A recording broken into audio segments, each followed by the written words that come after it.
Hello friends, आपका स्वागत है हमारे चैनल ग्लैंस अकेडमी पर। फ्रेंड्स, मनीषू हम पढ़ रहे हैं आरओ के PYQ previous year question paper, जिसमें हम पढ़ रहे हैं इकोनॉमिक्स के प्री हमने कर लिए हैं। अब हम करेंगे इकोनॉमिक्स के मेंस, जो आपका 2021 से लेकर 2010 तक का पूरा कंप्लीट आपका मेंस का किया जाएगा।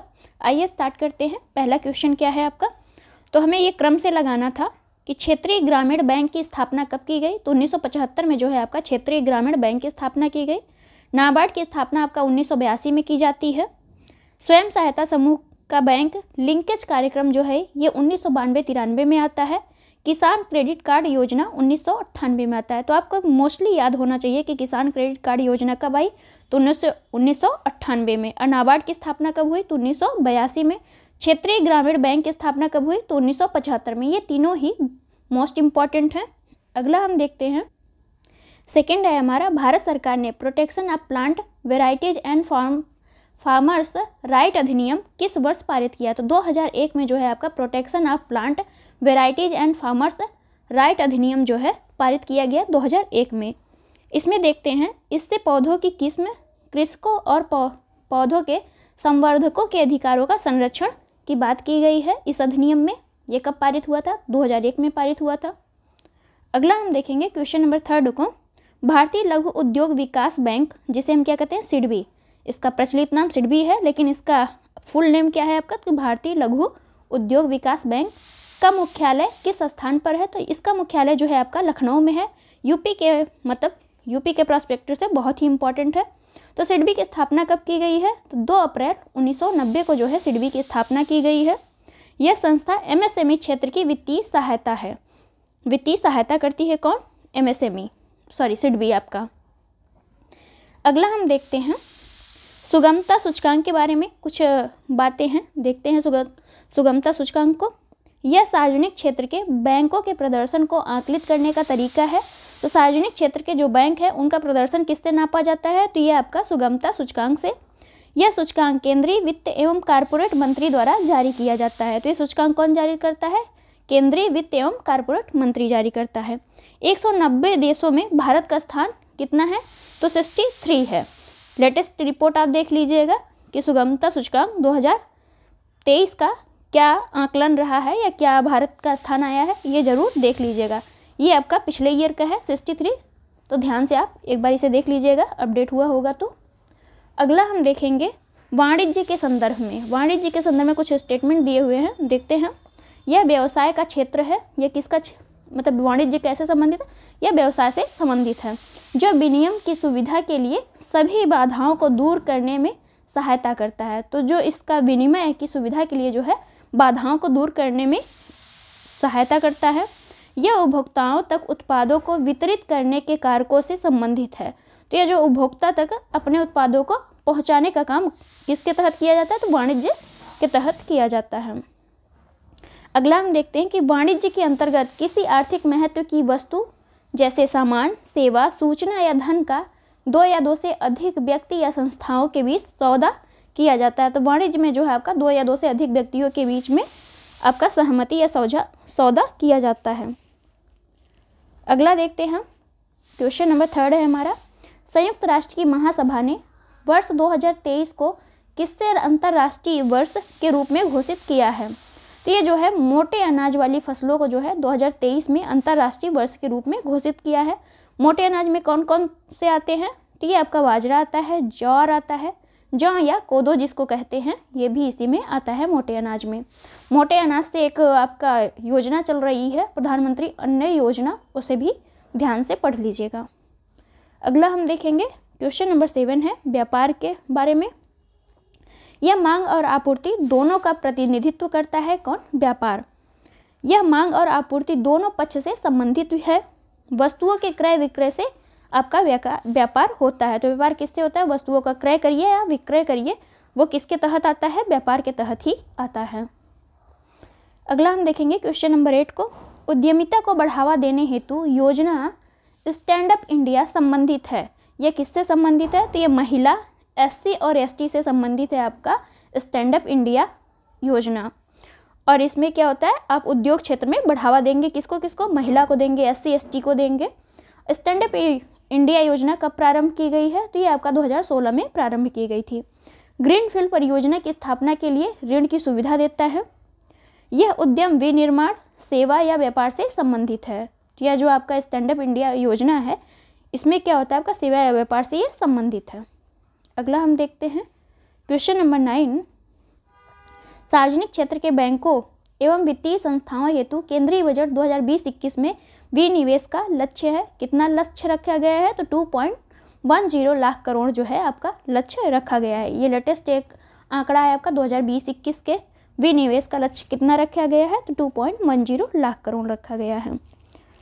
क्वेश्चन नंबर 10 है, खान मंत्रालय की 2020-21 की वार्षिक रिपोर्ट के अनुसार कौन से 2 राज्य भारत में बॉक्साइट के प्रमुख उत्पादक हैं। तो 2020 और 21 के वार्षिक रिपोर्ट के अनुसार जो है कौन से ऐसे राज्य हैं जो बॉक्साइट उत्पादन में अग्रणी हैं।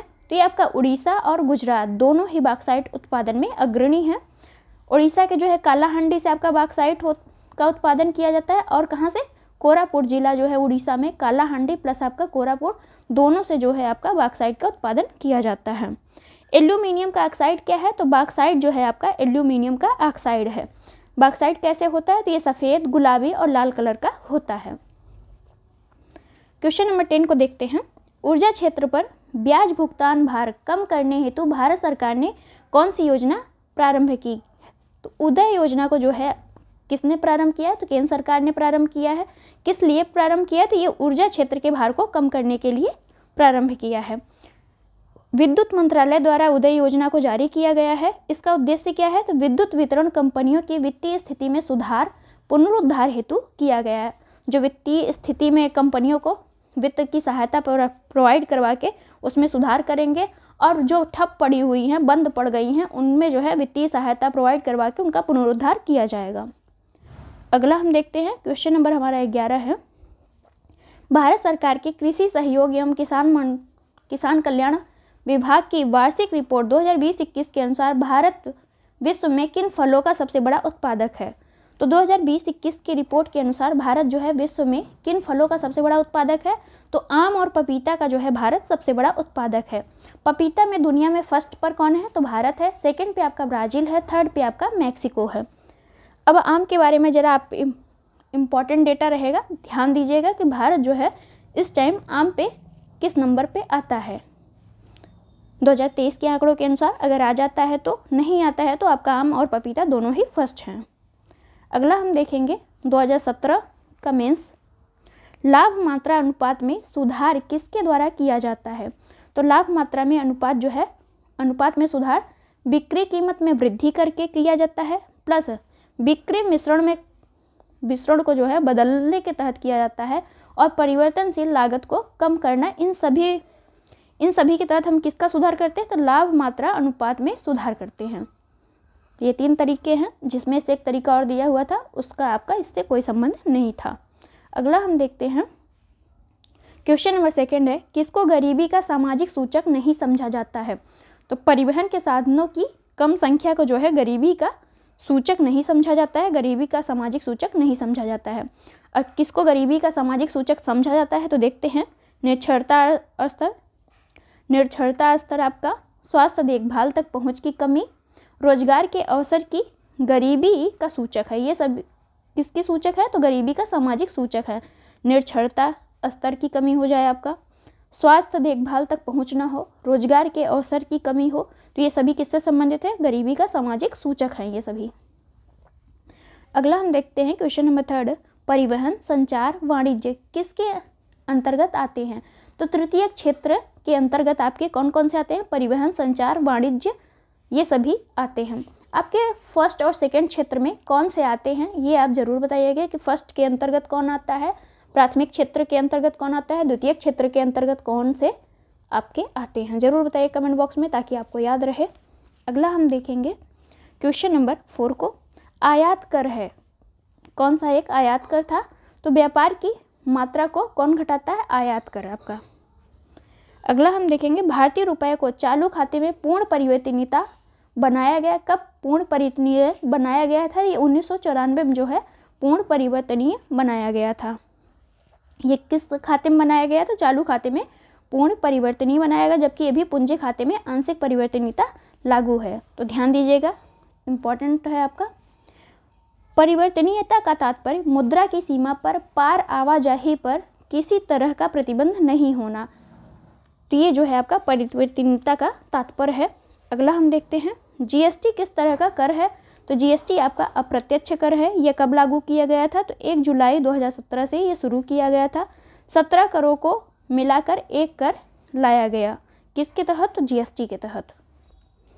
अगला हम देखेंगे मुद्रा एवं वित्तीय मामलों में सरकार का वित्तीय अभिकर्ता एवं सलाहकार कौन है? तो आरबीआई जो है आपका मुद्रा एवं वित्तीय मामलों में सरकार का वित्तीय सलाहकार है। देखते हैं क्वेश्चन नंबर 8 को। उरुग्वे दौर किससे संबंधित है? तो WTO और गैट से आपका उरुग्वे दौर संबंधित है। इसी में हम कुछ इंपॉर्टेंट फैक्ट देख लेते हैं। तो गैट के उरुग्वे दौर जो 1989 से लेकर 1993 में हुआ था, तो गैट के उरुग्वे दौर ने विश्व व्यापार संगठन को जन्म दिया या इसको प्रतिपादित किया।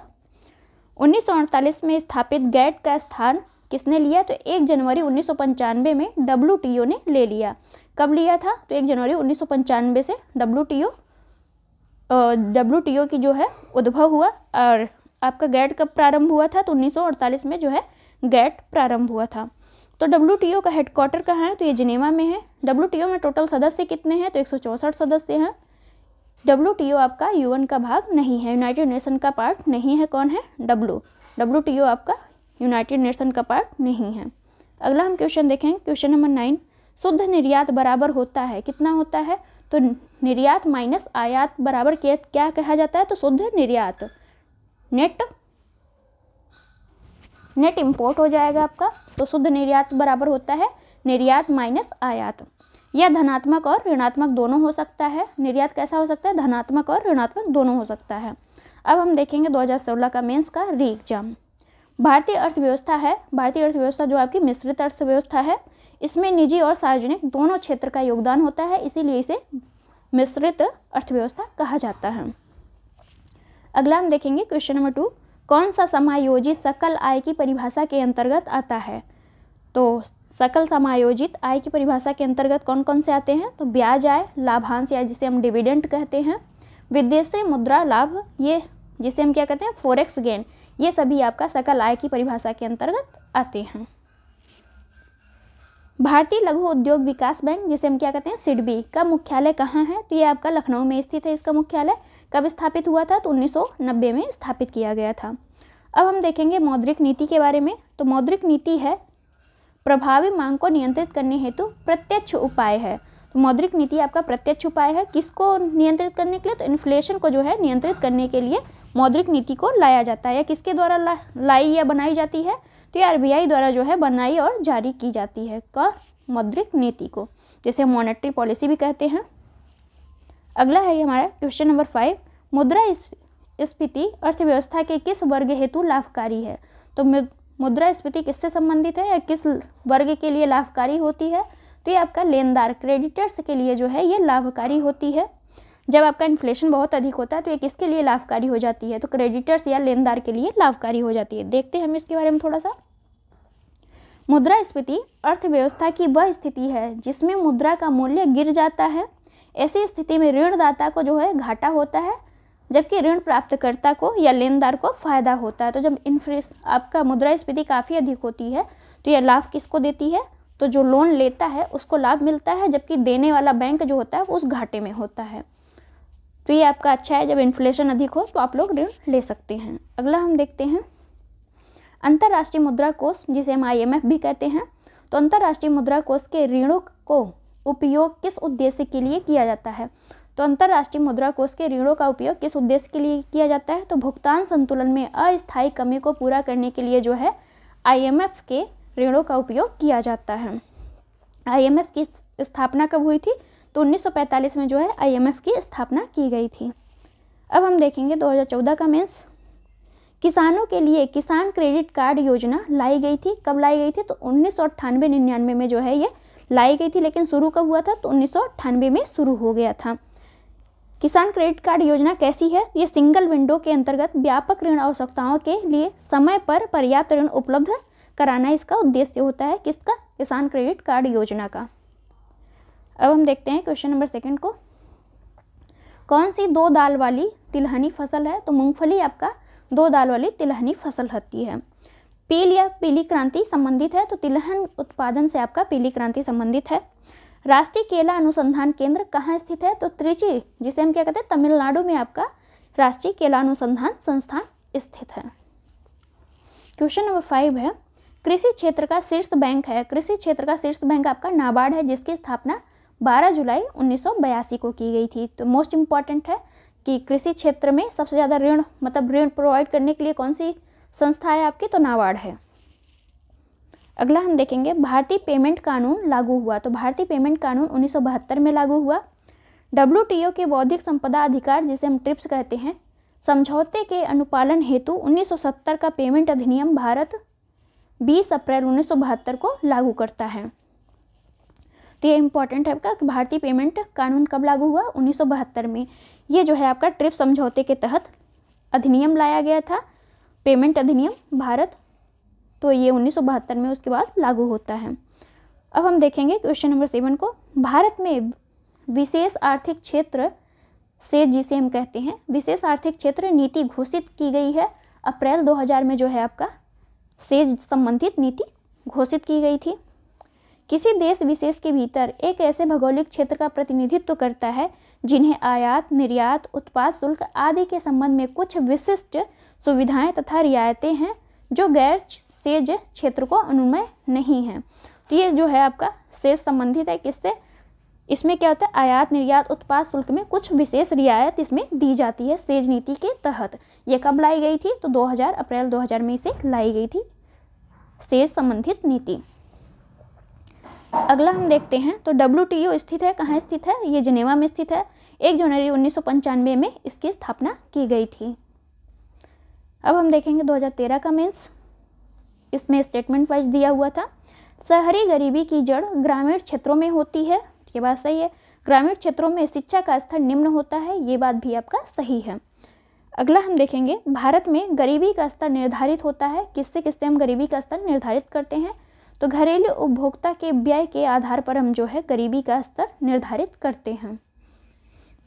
अब आपके घरेलू उपभोक्ता के व्यय के आधार पर कौन सी समिति आई थी जिसने अपना गरीबी से संबंधित आंकड़े प्रस्तुत किए थे कि किसको हम गरीबी के APL BPL कार्ड में रखेंगे?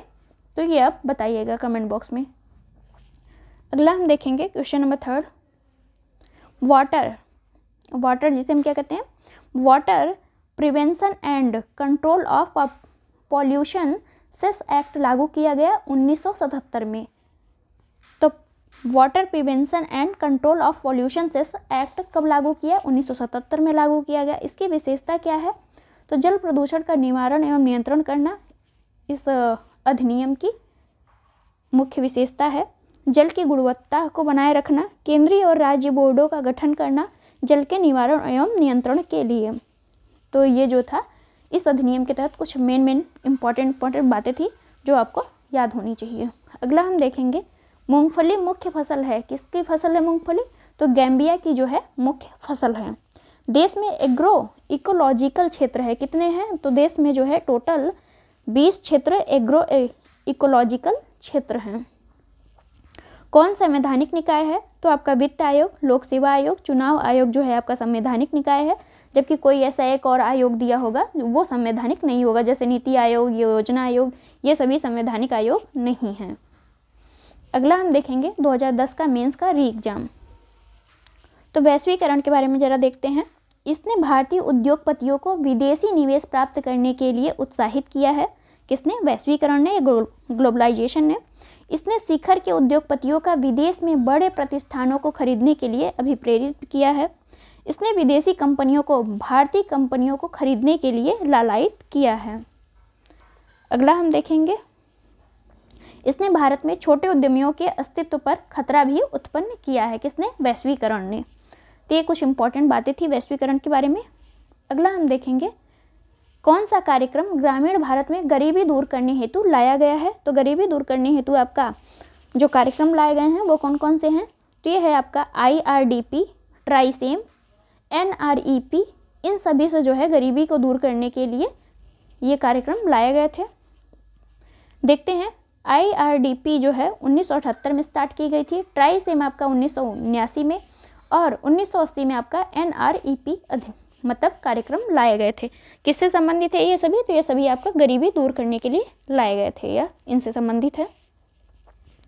स्वतंत्र भारत की प्रथम औद्योगिक नीति की घोषणा कब की गई? तो 1948 में जो है स्वतंत्र भारत की प्रथम औद्योगिक नीति की घोषणा की गई थी। अब हम देखेंगे 2010 का मेंस। कौन सा कार्यक्रम ग्रामीण अवस्थापना विकास कोष, जिसे हम RIDF के अंतर्गत है? तो देखते हैं कौन सा कार्यक्रम जो है RIDF के अंतर्गत आता है। तो ग्रामीण जलापूर्ति, ग्रामीण सड़कें, ग्रामीण विद्युतीकरण जो है आपके RIDF से संबंधित कार्यक्रम है जो इनके तहत लाए गए हैं, जबकि ग्रामीण उद्योग इसमें शामिल नहीं है। तो ग्रामीण उद्योग आपका ग्रामीण अवस्थापना विकास कोष से संबंधित नहीं है। अगला हम देखेंगे, क्वेश्चन नंबर हमारा सेकंड है।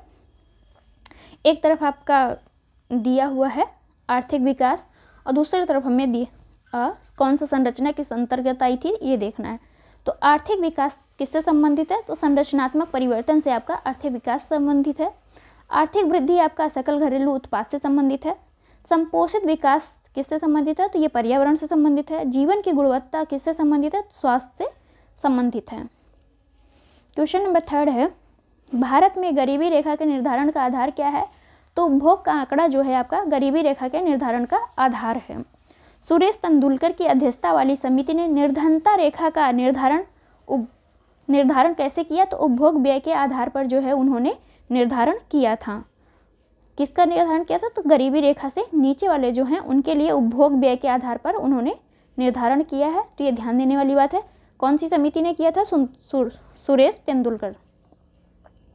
अगला हम देखेंगे, राजीव आवास योजना का लक्ष्य क्या है? तो मलिन बस्ती मुक्त भारत करना, ये राजीव आवास योजना का लक्ष्य है। ये प्रारंभ कब किया गया था? तो 2009 में ये प्रारंभ किया गया था। क्वेश्चन नंबर 5 है, भारत में व्यावसायिक बैंकों द्वारा साख सृजन का नियंत्रण कौन करता है? तो अगर भारत में व्यावसायिक बैंकों द्वारा जो है साख सृजन किया जा रहा है और उस पर नियंत्रण कौन लगाता है? तो RBI लगाता है। आपका भारतीय रिजर्व बैंक जो है आपका साख सृजन पर नियंत्रण लगाता है। किसके? व्यावसायिक बैंकों के। भारतीय रिजर्व बैंक की स्थापना कब की गई? तो 1 अप्रैल 1935 में जो है आपका RBI की स्थापना की गई। इसका राष्ट्रीयकरण कब किया गया? तो 1 जनवरी 1949 का राष्ट्रीयकरण किया गया। किसका? RBI का। अगला हम देखते हैं कि कौन सी बैंक कब स्थापित की गई? तो भारतीय औद्योगिक साख एवं निवेश निगम, जिसे हम क्या कहते हैं? ICICI बैंक 1955 में स्थापित की गई। भारतीय औद्योगिक विकास बैंक, जिसे हम IDBI बैंक कहते हैं, 1964 में स्थापित की गई है। भारतीय औद्योगिक वित्त निगम, जिसे हम क्या कहते हैं? IFCI, ये कब स्थापित की गई? तो 1948 में। भारतीय लघु उद्योग विकास बैंक कब स्थापित की गई? जिसे हम क्या कहते हैं? SIDBI, 1990 में। इसका मुख्यालय कहाँ है? तो लखनऊ में SIDBI का मुख्यालय है। अगला हम देखते हैं, कौन सा किसान क्रेडिट कार्ड योजना जो 1998 में आई थी? तो किसान क्रेडिट कार्ड योजना को स्कीम से आच्छादित किया गया। उपभोग साख एवं निवेश साख से इसे आच्छादित किया गया। अगला हम देखेंगे, आर्थर डंकल का नाम किससे संबंधित है? तो गैट से जो है आपका आर्थर डंकल का नाम संबंधित है। इसकी स्थापना कब हुई थी गैट की? तो 1947 में जो है गैट की स्थापना की गई थी। अगला हम देखते हैं, WTO के अंतर्गत कृषि पर समझौते के मुख्य 3 स्तंभ कौन कौन से हैं? तो देखते हैं, बाजार पहुंच, आंतरिक समर्थन, निर्यात प्रतियोगिता जो है ये आपके किससे संबंधित है? कृषि पर समझौते से संबंधित है। और ये WTO के 3 मुख्य स्तंभ हैं। 1 जनवरी 1995 को जो है आपका WTO की स्थापना की गई थी। तो ये हमारा फ्रेंड्स मेंस का हो गया। टोटली हमने इकोनॉमिक्स के क्वेश्चन पूरे जो आए थे 2021 से लेकर 10 तक का प्री प्लस मेंस दोनों ही कंप्लीट कर लिया है। अगर आपको इसकी PDF चाहिए तो डिस्क्रिप्शन बॉक्स में एक WhatsApp नंबर दिया है, उस पर आप मैसेज करके PDF को परचेज कर सकते हैं। Thank you for watching.